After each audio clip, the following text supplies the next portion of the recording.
بسم اللہ الرحمن الرحیم۔ السلام علیکم۔ میں ہوں محمد تحسین عباسی اور آپ دیکھ رہے ہیں میرا یوٹیوب چینل۔ ناظرین، آج کے ولاگ میں سب سے پہلے آپ کو بتاؤں گا کہ مومن خان مومن، جن کا تعلق متحدہ قومی موومنٹ 90 سے ہے،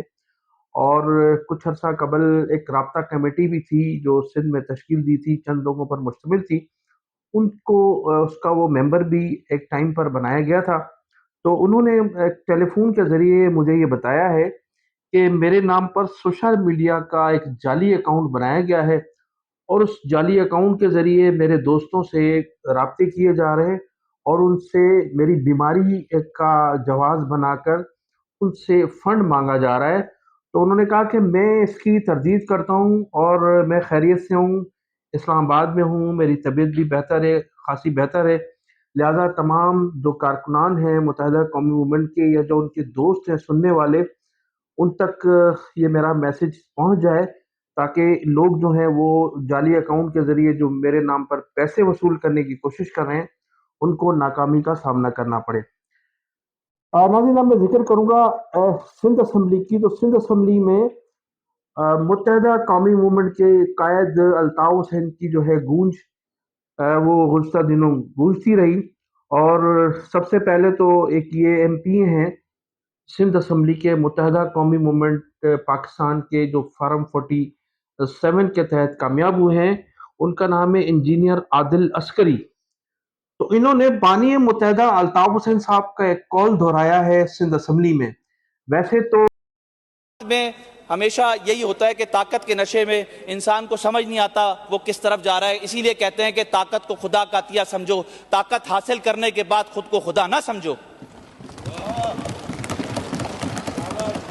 سر، میں سی ایم صاحب سے ایک بات پوچھوں گا آج، چیف منسٹر سندھ سے۔ سر، چیف منسٹر سندھ، سر پوری دنیا میں 190 سے زیادہ ممالک ہیں، اس میں کئی سو صوبے ہیں، کوئی ایک پروونس مجھے بتا دے جہاں پر آپ کوئی وزیر اعلیٰ بیٹھا ہوا ہو اور اس کا بہنوئی چیف سیکرٹری کے طور پہ بیٹھا ہوا ہو، کوئی ایک مجھے صوبہ بتا دے۔ پوری دنیا کے اندر چیلنج کرتا ہوں، کئی رشتہ دار ان کے لگے میں تمام ایم پی ایس کو بولتا ہوں اپنے اندر سے اندرونی طور پر آواز اٹھائیں اس چیز کو۔ آصف حیدر شاہ چیف سیکرٹری، مراد علی شاہ کا بہنوئی ہے، اس کو نہیں ہونا چاہیے چیف سیکرٹری۔ یہ انٹرنیشنل لوگ کہتے ہیں اس کو نیپوٹزم کہتے ہیں، اس کو نہیں پسند کیا جاتا، یہ بات سمجھنے کی ہے سر۔ مخالفت کرتے ہیں، نفرت بھی کرتے ہیں پوری جماعت ان کی، لیکن ان کے کال جو دہراتے ہیں تو یہ نہیں بتایا جاتا کہ یہ اصل کال کس کا ہے۔ تو انہوں نے ایک شعر پڑھا تھا کہ طاقت کو خدا کا عطیہ سمجھ کر، ایک ایم پی کو جواب دیا تھا انہوں نے کہ طاقت کو خدا کا عطیہ سمجھ کر سمجھو، مگر اس طاقت کو حاصل کر کے خود کو خدا نہ سمجھو۔ ایک مرتبہ میں پھر دہراؤں گا، الطاف حسین صاحب کا یہ کال ہے جو انجینئر عادل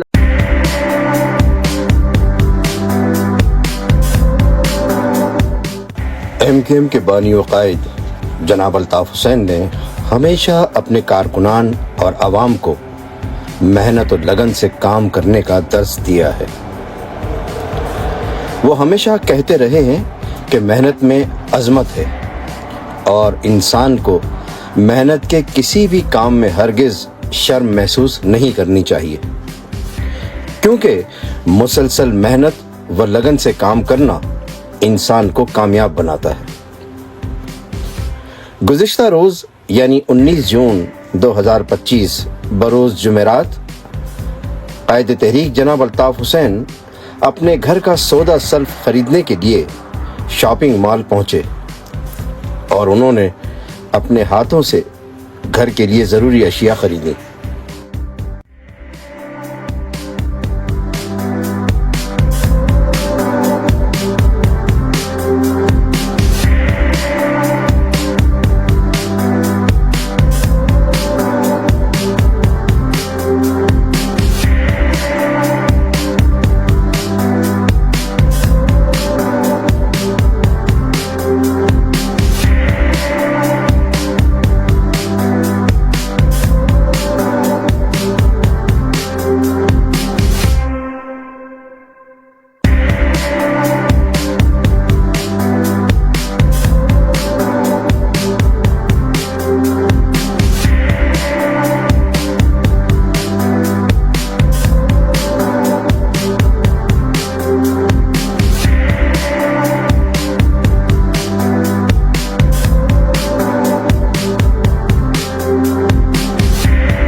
کافی دیر تک شاپنگ مال میں ضروری اشیاء کی خریداری کے بعد قائد تحریک جناب الطاف حسین نے اپنے وفا پرست کارکنان و عوام کے نام فکر انگیز پیغام دیتے ہوئے کہا: عزیز تحریکی ساتھیوں، آج 19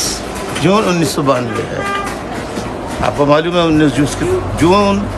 1992 کی تاریخ کبھی نہیں بھلائی جا سکے گی، اور اس دن عزم و ہمت حوصلے سے ثابت کرنا ہے کہ ہمیں کام کرنا ہے، کسی کام کو کرنے میں شرم محسوس نہیں کرنی چاہیے۔ اچھا، ہر آدمی کو اپنی مدد آپ کے تحت خود کام کرنا چاہیے۔ کام کرنے سے آدمی چلتا رہتا ہے اور کام نہ کرنے سے آدمی فارغ ہو جاتا ہے۔ محنت میں عظمت ہے، کسی کام کو کرنے میں شرم محسوس مت کیجیے، مت کیجیے، مت کیجیے۔ آگے بہت امتحانات آنے والے ہیں، لہذا آپ کے قائد نے عملاً شروع کر دی ہے محنت، آپ بھی محنت کا آغاز کر دیجئے۔ ہمیں ہر قیمت پر اپنی مظلوم اور تمام مظلوم قوموں کے لیے لڑنا ہے، جدوجہد کرنی ہے، ان کے حقوق حاصل کرنے ہیں، یہ مت بھولیے گا۔ بہت بہت شکریہ۔ عنایت، جاگتے رہیے، کام کرتے رہیے، ہمت حوصلے سے۔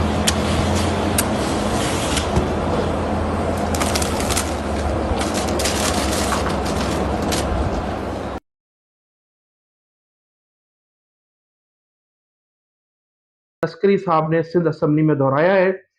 طاقت کو خدا کا عطیہ سمجھو، مگر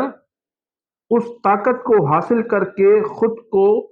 خدا نہ سمجھو۔ تو یہ بانی متحدہ الطاف حسین صاحب عموماً فرماتے رہے ہیں، جیسے عادل انجینئر صاحب نے سندھ اسمبلی میں دہرایا تھا۔ تو سندھ اسمبلی میں اس کے ساتھ ساتھ ایک سابق ایک موجودہ ایم پی ہیں جناب دلاور صاحب، انہوں نے بھی یہ کہا ہے کہ ایک پیپلز پارٹی کے ایک ممبر نے یہ اعتراض کیا تھا اور یہ فرمایا تھا کہ بانی متحدہ الطاف حسین صاحب نے ماضی میں اپنے کارکنان سے اپیل کی تھی کہ وہ قیمتی اشیاء، گھر کی قیمتی اشیاء بیچ کر اسلحہ خریدیں۔ میرے پیارے کارکنوں، کسی بھی طریقے سے رشوت دو، ہر کام اس ملک میں ہوتا ہے، رشوت مانگتا ہے۔ رشوت، میں خود کہہ رہا ہوں، رشوت دو، اس کا گناہ مجھ پہ پڑے گا۔ رشوت دو، لائسنس بنواؤ، اسلحہ کے لائسنس، اسلحہ خریدو، اسلحہ خریدو، تاکہ جو حق اور سچ بول رہا ہے اس کے بھی ہم لائسنس بنوائیں۔ جیسے تحسین عباسی کو مارا پیٹا، اگر ان کے پاس گن ہوتی ہے نکال کے شوٹ کرتے، مر جاتے یہ خود، لیکن 2-3 کو مار کے تو مرتے۔ انہوں نے کہا کہ میں اس بات کا گواہ ہوں، میں اس وقت موجود تھا جب الطاف حسین صاحب نے تقریر کی تھی اور یہ لوگوں سے اپیل کی تھی کہ وہ گھر کی قیمتی اشیاء بیچ کر اسلحہ خریدیں۔ تو انہوں نے اس بات کی گواہی دی ہے سندھ اسمبلی میں۔ لیکن میں اس بات کی گواہی دے رہا ہوں کہ الطاف حسین صاحب نے اس وقت بھی کہا ہوگا، اگرچہ میں اس وقت موجود نہیں تھا، لیکن الطاف حسین صاحب نے یہ ایک مرتبہ چند ماہ قبل ایک مرتبہ اس کو پھر دہرایا ہے، اور انہوں نے کہا ہے کہ تمام لوگ، تمام کارکنان مہاجر قوم یا جو مجھ سے محبت کرنے والے لوگ ہیں، میرے جو کارکنان ہیں، وہ سب لوگ قیمتی موبائل خریدنے کے بجائے اسلحے کا لائسنس بنوائیں رشوت دے کر، چونکہ رشوت کے بغیر پاکستان میں اب کوئی کام نہیں ہوتا مبینہ طور پر۔ لہٰذا جتنی بھی آپ رشوت دے سکتے ہیں، آپ رشوت دے کر اسلحے کا لائسنس بنوائیں، اپنی حفاظت کے لیے اسلحہ خریدیں، اور اسلحہ جو ہے وہ قانونی طور پر آپ کے پاس ہونا چاہیے، اس لیے کہ سندھ حکومت اور ان کی جو انتظامیہ ہے وہ لوگوں کو تحفظ فراہم کرنے میں ناکام ہو چکی ہے۔ تو الطاف حسین صاحب نے یہ 2-4 ماہ قبل بھی اسی چیز کو دہرایا تھا، اور ماضی میں بھی دہرایا ہوگا۔ جو دلاور صاحب نے اس کے لیے کہا ہے کہ میں اس بات کا گواہ ہوں، تو وہ اب بھی اپنی حفاظت کے لیے انہوں نے کہا ہے کہ اسلحہ خریدیں، لائسنس بنوائیں رشوت دے کر اور اسلحہ پرچیز کریں۔ تو ماضی میں پاکستان پیپلز پارٹی کے جو وزیر داخلہ تھے ذوالفقار مرزا، وہ بھی دعویٰ کرتے تھے کہ انہوں نے 3 لاکھ لائسنس جو ہیں وہ جیالوں کو جاری کیے ہیں۔ ایک مختصر عرصے میں 3 لاکھ لائسنس ان کی طرف سے جاری کیے گئے تھے۔ تو ناظرین اب میں آپ کو بتاؤں گا کہ بانی متحدہ الطاف حسین صاحب کے لیے گزشتہ دنوں 2 لوگ تھے جو سوشل میڈیا پر بیٹھ کر یہ تبصرے کر رہے تھے کہ الطاف حسین صاحب جو ہے وہ خدا نخواستہ گیگرن کی بیماری میں مبتلا ہو گئے، اور ڈاکٹروں نے یہ کہا ہے کہ ان کی کسی طرح سے ٹانگ کاٹ دی جائے گی۔ الطاف حسین صاحب نے گزشتہ روز 20 جون کو جو خریداری کی ہے، جو شاپنگ کی ہے لندن کے ایک مال میں، اور جس طرح سے وہ پیدل چل کر آئے ہیں، یہ تازہ ان کی ویڈیو ہے۔ آپ دیکھ کر ان کی صحت، ان کی گفتگو اور ان کی چال ڈھال دیکھ کر آپ اندازہ لگا سکتے ہیں ان کی صحت کے متعلق کہ الطاف حسین صاحب ماشاءاللہ صحت مند بھی ہیں اور چل پھر بھی سکتے ہیں، اور اس کے علاوہ گفتگو کا ان کا انداز اور جس طرح سے انہوں نے خریداری کی ہے اس کو آپ دیکھ کر اندازہ لگا سکتے ہیں۔ اور یہ جو 2 آجود ماجود بیٹھ کر عموماً الطاف حسین کے خلاف تبصرے کرتے ہیں، ان کے لیے ایک یہ ان کے سوال کا یہ ایک بہت بڑا اور مؤثر جواب ہے جو آپ دیکھ سکتے ہیں۔ ناظرین آخر میں اب آپ کو بتاؤں گا کہ سندھ کے گورنر ہاؤس میں جو ہمارے مستقل گورنر ہیں اور جو اس وقت ایکٹنگ گورنر ہیں اویس قادر شاہ، اس کے درمیان جو سرد جنگ چل رہی ہے اس کی کچھ تفصیلات میرے سامنے آئی ہیں۔ پہلے تو آپ کو بتاؤں گا کہ کل گورنر ہاؤس میں اسپیکر سندھ اسمبلی جناب اویس قادر شاہ صاحب نے کوئی محرم الحرام کے حوالے سے کوئی اہم اجلاس ہونا تھا، انہوں نے کال کی تھی تمام افسران کو، اس میں آئی جی سندھ بھی پہنچ گئے تھے اور دیگر افسران بھی موجود تھے۔ تو جب وہ تمام افسران وہاں پہنچے تو بتایا جاتا ہے کہ وہ جو اسپیشل وی آئی پی ہال تھا جس میں عموماً گورنر صاحب میٹنگز کیا کرتے ہیں، اور وہ بند تھا، اور جب ان سے اسٹاف کو کہا گیا کہ وہ اس یہ جو میٹنگ روم ہے اس کو کھولا جائے تو اس میں کہا گیا کہ وہ اس کی چابیاں جو ہیں وہ گورنر صاحب کے پاس ہیں، اور وہ چابی بیرون ملک اپنے ساتھ لے گئے ہیں، جس کے بعد وہاں کافی مشتعل ہوئے اس وقت ایکٹنگ گورنر، دیگر افسران بھی، اور پھر انہوں نے عدالت میں جانے کا فیصلہ کیا۔ پھر فوری طور پر عدالت سے فیصلہ آیا اور وزیر داخلہ نے سندھ اسمبلی میں خطاب کیا اور انہوں نے ساری صورتحال سے آگاہ کہ دیکھیں آنن فانن میں یہ سارے کام ہو گئے، تالا بند تھا، منٹوں کے اندر یہ عدالت چلے گئے اور منٹوں کے اندر یہ فیصلہ، اور پھر وزیر داخلہ صاحب نے اس پر اظہار خیال بھی کیا۔ تو کتنا تیزی سے یہ کام ہوا ہے، اور غریب آدمی کو جو ہے انصاف کے لیے برسوں چکر لگاتے ہیں، لیکن بڑے لوگوں کو بہت آسانی سے فوری طور پر رزلٹ سامنے آ جاتے ہیں۔ تو یہ جو گورنر ہاؤس کا قصہ ہے یہ ایسا کیوں ہوا،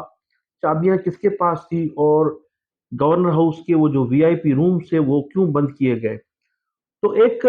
افسر نے اپنا نام ظاہر نہ کرنے کی شرط پر مجھے انہوں نے بتایا کہ اس سے قبل بھی گورنر سندھ بیرون ملک دورے پر جاتے رہے ہیں، اور اس صورت میں بھی گورنر سندھ جو ہیں ایکٹنگ گورنر اویس قادر شاہ رہے ہیں۔ تو اس وقت جب اویس قادر شاہ صاحب گورنر رہے ہیں تو انہوں نے کہا کہ گورنر ہاؤس جو تھا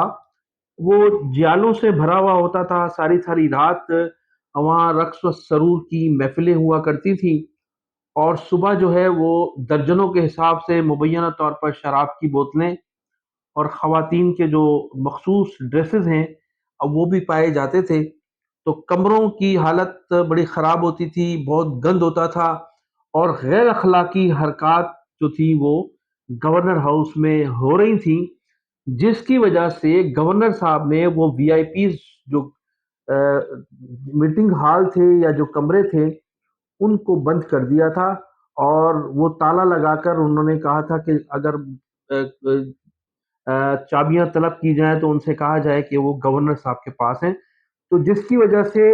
گورنر صاحب جو ایکٹنگ گورنر ہیں ان کو وہاں میٹنگ کرنے نہیں دی گئی، کیونکہ یہ جو بلڈنگ ہے یہ ایک تاریخی بلڈنگ ہے، اور اس تاریخی بلڈنگ میں غیر اخلاقی حرکات، اور جس طرح سے مجھے اس ملازم نے بتایا کہ شراب اور جسم فروشی کا جو سلسلہ تھا وہ مبینہ طور پر کیا جا رہا تھا، اور وہاں مجرے بھی ہو رہے تھے، وہاں رنگ و سرور کی محفلوں کا بھی سلسلہ جاری تھا، جس کی وجہ سے یہ گورنر ہاؤس میں ان تمام کمروں کو تالے لگائے گئے تھے، اور ان تمام تالوں کی وجہ سے جو ہے یہ جو بدمزگی پیدا ہوئی ہے جمعے کے روز، یہ اصل وجہ یہ تھی۔ اب مزید جو ہے وہ گورنر صاحب کہا جاتا ہے کہ 22 جون کو کراچی پہنچ رہے ہیں، انہوں نے انکوائری کا بھی حکم دیا ہے۔ اب دیکھنا یہ ہے کہ مزید اس سلسلے میں کون سی ڈیولپمنٹ ہوتی ہیں، تو جو بھی ڈیولپمنٹ سامنے آئیں گی میں آپ کو تمام صورتحال سے آگاہ کروں گا۔ اب یہ تو ایک افسر کا موقف تھا کہ جو گورنر ہاؤس میں ہو رہا تھا، لیکن مزید اس کے متعلق کوئی مجھے معلومات حاصل ہوئی تو میں آپ کو ضرور بتاؤں گا کہ اب گورنر ہاؤس میں ماضی میں کیا ہوتا رہا ہے، اور گورنر ہاؤس میں اب جو صورتحال ہے وہ کیا ہونے جا رہی ہے، کس قسم کے اقدامات کیے جا رہے ہیں۔ تو ناظرین، انہی الفاظ کے ساتھ میں آپ سے اجازت چاہوں گا۔ آپ میرے چینل کو سبسکرائب بھی کیجیے گا، کمنٹ سیکشن میں اپنی قیمتی رائے کا اظہار ضرور کیجیے گا۔ پاکستان زندہ باد، پاکستان پائندہ باد۔